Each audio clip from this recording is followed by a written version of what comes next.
Greetings, brothers and sisters, ladies and gentlemen.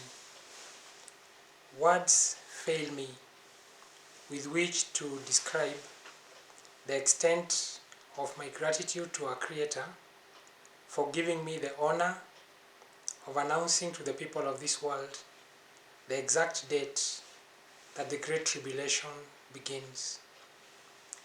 This is the tribulation which the book of Revelation says will last for 1260 days. That tribulation begins the very next day after the completion of 40 jubilees and 40 years since the day that our Creator's anointed one, Jesus of Nazareth, died on this earth. The date of that day is Saturday, November 21, 2026. I perfectly understand any temptation that you might be experiencing to dismiss this announcement. But before you do so, please listen to the explanation which I will now provide for why the number of days of that tribulation is 1260. Thereafter, you can do whatever seems right in your sight. You probably know already that the Great Tribulation begins in the middle of a biblical week of years. The Bible refers to a 7-year period as a week of years only if the first day of that period falls on the first day of a year which comes after a year which is a multiple of 7. For example, the 7-year period that begins on the first day of the year 5881 is a biblical week of years because the year before it, which is 5880, is an exact multiple of 7, because 840 multiplied by 7 is 5880.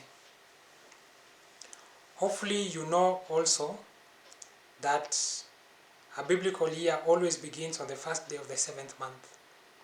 That means that the first time since Adam was created that the first day of the 7th month came round was the first day of the first year. That event occurred on Saturday, June 14th, 3838 BC.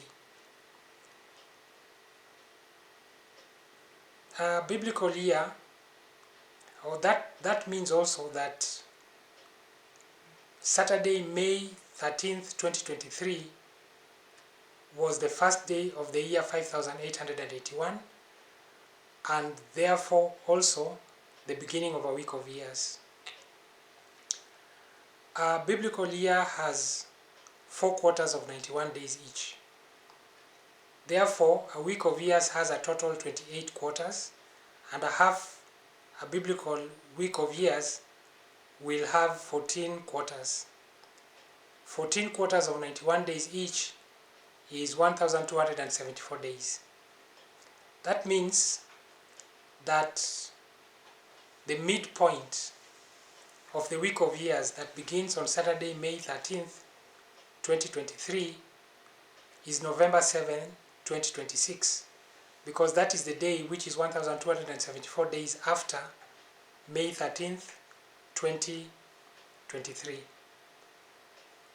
The fact that the biblical year begins on the first day of the 7th month also means that the midpoint of every year in the Bible is always the first day of the first month, and therefore November 7th, 2026 must also be the first day of the first month. Jesus of Nazareth died on Saturday, September 12, 33 AD. That was the 14th day of the first month. The date of the day that is exactly 40 jubilees and 40 years after his death is Saturday, November 21st, 2026. That day is exactly 14 days after November 7th, 2026, which is the midpoint of the week of years that began on May 13th, 2023.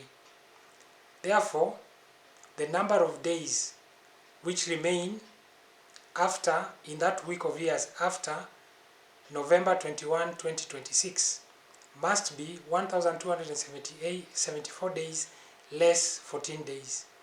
The result of that subtraction is 1,260 days. And that is the reason why the Great Tribulation will last for 1,260 days. Ladies and gentlemen, I cannot urge you enough to spend the $3 that you need to in order to acquire and read for yourself the book that is titled True Bible Calendar, which I have linked in the description box below this video. Without reading that book, you cannot fully understand and therefore confirm that the information that I'm giving you on this video is trustworthy.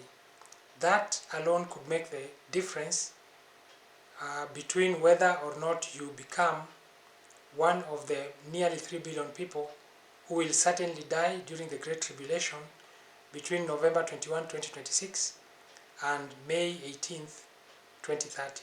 Thank you very much for your time and attention, and have a good day. Bye-bye.